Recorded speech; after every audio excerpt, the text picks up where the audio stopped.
Did I completely dissociate in the month of February and read 16 books? Yes, I did. Does that say anything good about my mental health? No, no, it doesn't. But I read some good books, a handful of great books, and two that I DNF'd, including one that's really, really popular. So let me tell you how it went. The first book that I read this month was my book club pick, which was The Secret Book Society by Madeline Martin. This one is set in World War II, and it's about a group of privileged women who come together under the auspice of a social gathering. They're going to have tea. What they're actually going to do is read and learn about each other and learn about independence in a time when being a well-read woman is really frowned upon. And so they develop these friendships. They're all in different places in their lives and their relationships, and the twist and the way that they end up meeting each other in this book was nothing that I saw coming, and I really enjoyed it, and because of that, discovered Madeline Martin. This was the first book of hers that I read. That's going to be important in just a second. Then I read Souls in Ruin by Jacqueline White. This one was billed as a dark romantasy, but it's far more dark than it is romantasy. You have an FMC, our female main character, who is the daughter of the king, except that he had her with his mistress. So the queen doesn't care for her at all, and they have two kids of their own. So when a king from another kingdom comes in and says, let's call it a truce, but I want to marry one of your daughters, the king gives him her. So she's forced to marry this guy, and up until this point, I was like, you know what, this is the most formulaic romantasy of formulaic romantasies. I already know what's going to happen, and I was right for about 2 chapters. Then she thinks she's going to be all happy-go-lucky. Things are actually going to work out. She marries the guy. He kills everybody and throws her in a dungeon. But she's not alone. There's someone else in the dungeon. And so there is a connection. There's somebody there for her to speak to so she doesn't go completely insane while she's down there, because we don't really even know how long she's down there. But what we do know is that apparently her father locked up her husband in the dungeon for decades.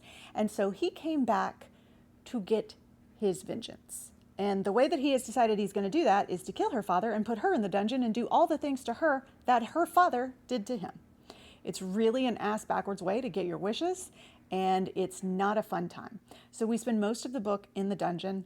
She grapples with her grief over her family and everything that she's ever known. There's a lot of microaggressions. She's trying to play his game, but then she's trying to figure out how to keep her brain intact.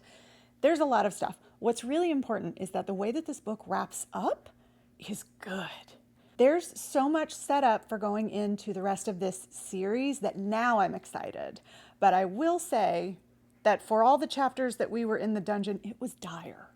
So if you can't trudge through that, maybe skip this one. Then I couldn't get Madeline Martin out of my head, especially because her narrator is Saskia Marleveld, who is my favorite narrator. I love everything that she can do with her voice, and the amount of emotion she brings to every role she does is so amazing. So I went back and read The Keeper of the Hidden Books, and this was my first 5-star read of February. This was absolutely incredible. This is about 2 young girls in Poland just before the start of World War II. It's sort of already happening, but it hasn't landed on their doorstep yet. And they've worked for a library.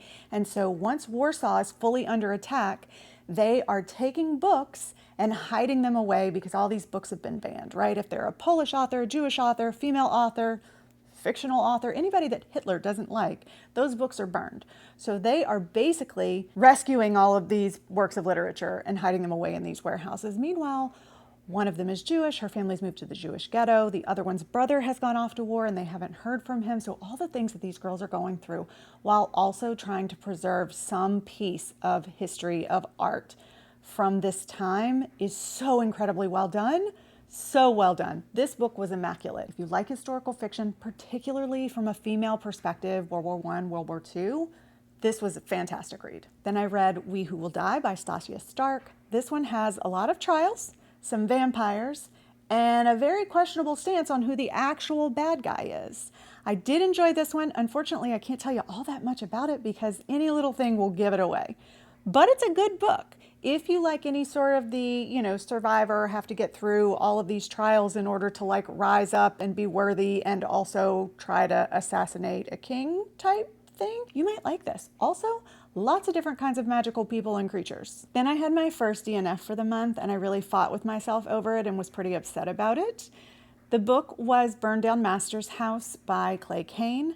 I love this kind of historical fiction. I've read a lot of it. I think it's incredibly important. The story itself is pretty good. The problem is that the author elected to read the book himself rather than hire a narrator. In the same vein that not all of us have the chops for acting or singing or speaking in public or narrating. The author sounds like he is uncomfortable reading the book aloud. His cadence is really choppy, and it's to the point that it's distracting from the story. So here's what I've done. I requested it from Libby. When I get the book in, I will actually read the rest of the book because the stories were good, but the narration was so distracting that I just could not finish it. And then I was like, maybe I just need some spice. So I read Give Me More by Sarah Kate. Now, Sarah Kate is the queen of spice. Anybody and everybody who reads the spicy stuff can tell you that Sarah Kate is amazing, and she did not let me down. I will also say that this was the first polyamorous spicy book that I've ever read where it wasn't a reverse harem and it wasn't why choose. It was a true polyamorous relationship, and they grappled with like the emotional sting of it all, one of them having to come out as bi, a change in a lifetime relationship, sharing your wife with somebody. All of these things were addressed, and I was really taken aback by it because it was like really moving. I cried many times in this book, and that's not really what I signed up for, but it was really good and it was still spicy as hell, so we liked that one. Then I read an arc that's coming out this month called This Damsel Is Not in Distress by T. Harlow. It is the most precious cozy romantasy. This one is about a girl who hides away in her own magical tower because she's coming from a very traumatic place. Well, along comes a king and his brother because there was a prophecy that if they find the magical tower, they will find the queen that will restore magic to their kingdom. So they accidentally tear down her tower and leave her homeless. But she's very nice, very happy-go-lucky. It's just her and her bookworm. And so they follow them back to their hidden kingdom where the magic is failing. The castle in this kingdom has to accept you. And if it does, it'll give you a key. So there's all these things that they go through where they're sort of getting to know each other. She has to agree to marry the king. Meanwhile, he's got this broody brother who blames himself for everything. That's catching her eye, of course. So lots of good stuff going on with that one. Highly recommend that. I'll talk more about it because it doesn't come out until March 26th, but I'm really excited for that one. Then I read Dawn of the North by Demi Winters, the final book in the Ashen series. I love this series. This has been a 5-star series for me. Demi Winters can do no wrong. There's so much originality in this series. There are no loose ends. Everything about this is fantastic. If you have not picked up Road of Bones and started there, absolutely read the Ashen series. Then I went back to Madeline Martin. I'm sorry, I was all over the place this month, okay? The moodiest of mood readers. But I went back and I read The Last Bookshop in London. This one is about a young girl who moves to London and goes to work for a bookshop because she wants a reference so she can get a better job working as like a counter girl in a department store. But then war breaks out. And it turns into this tale about the relationships between her and the woman whose house they're boarding in, and her and the bookshop owner. And she becomes a bombing and light monitor where she like has to go out and make sure that people have their lights off on the nights that the bombings are imminent. And her best friend goes off to war and all these things happen. And again, it is just a World War British-based historical fiction, female perspective. Hooked. Then I went back to Sarah Kate and read Mercy. This one is Dom Sup. Now listen, the main character in this one has been in all of the books and she's kind of dowdy and very like simple and casual. We like her. She's a real person, right? This is her book. In all this time, there was nothing about her owning a Schmex club or, you know, a Schmex app or any of these things that really like resonated with her personality until this book where she finds herself. The book is hot as hell and I enjoyed the ride. Our Vicious Oaths by Annie Davenport was an action-packed thesaurus. If you told me that the publisher put out a challenge to not use the same word twice as a descriptor, I would believe you. Lots of flowery language in this. And we have a pretty formulaic romantasy here. You know, she's bonded to a dragon. She has to marry the king of her enemy kingdom and all of this stuff. The problem here was that there was no chemistry whatsoever and just a lot of heat. And for someone who kept proclaiming herself to be this big badass and she would be able to rule her own kingdom, she was very naive. And he was kind of a big baby in the way that he handled everything. But the bigger problem here is like the common comic book conundrum where they have power levels that don't make sense. So she is not strong enough to defeat the king that she marries, even with her added dragon power. And he is not strong enough to defeat this big, terrible overlord. And the two of them together kind of aren't either, so they just turn it into this like happenstance David and Goliath kind of thing. Yeah, it wasn't as good as I was hoping for. Then I kept thinking about historical fiction, female perspective, and so I've read almost everything by Kate Quinn, but I hadn't read The Phoenix Crown, which she co-wrote with another author. And I went back in to read this one and did not love it. I like the premise. This one is not set in a world war or a foreign country, anything like that. It is set in San Francisco during the time of the big earthquake. There's a murder mystery involved. There's some things like that. The Phoenix Crown is actually a material item. Didn't love this one. I think that with it being two authors, it just didn't feel like one voice kind of led intrinsically into the next. It wasn't fluid. It felt a little choppy. This was probably my least favorite Kate Quinn book, but given that amount of talent, that's not exactly an insult. Psycho Pomp and Circumstance, 5 stars from Eden Royce.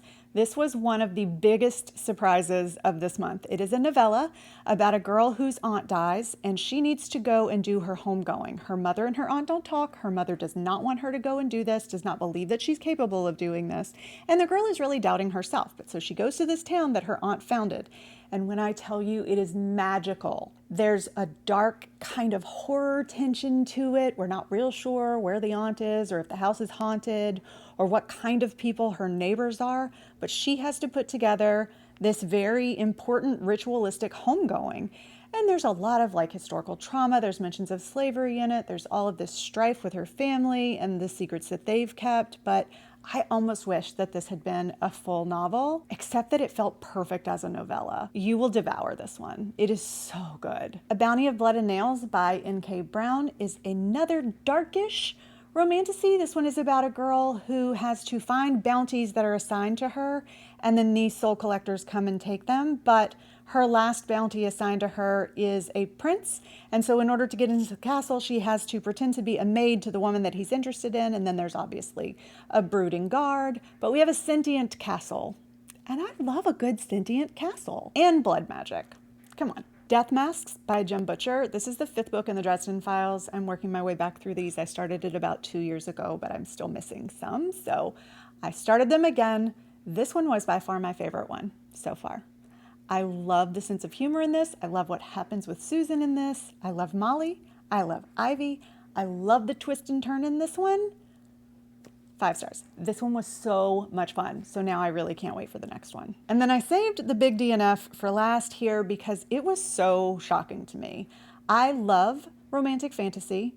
I very much expected to love this book. People that I know and trust have been talking about how much they love this book. And yet, Direbound by Sable Sorensen ended up being a DNF for me. This was supposedly for people who love Fourth Wing. And so I'm like, okay, fine, let's read this one. This is not people who like Fourth Wing. This is, to me, copy-paste Fourth Wing. I am all for formulaic. There is a time and place for me to know exactly what's coming and have everything be predictable, and I have no issue with that.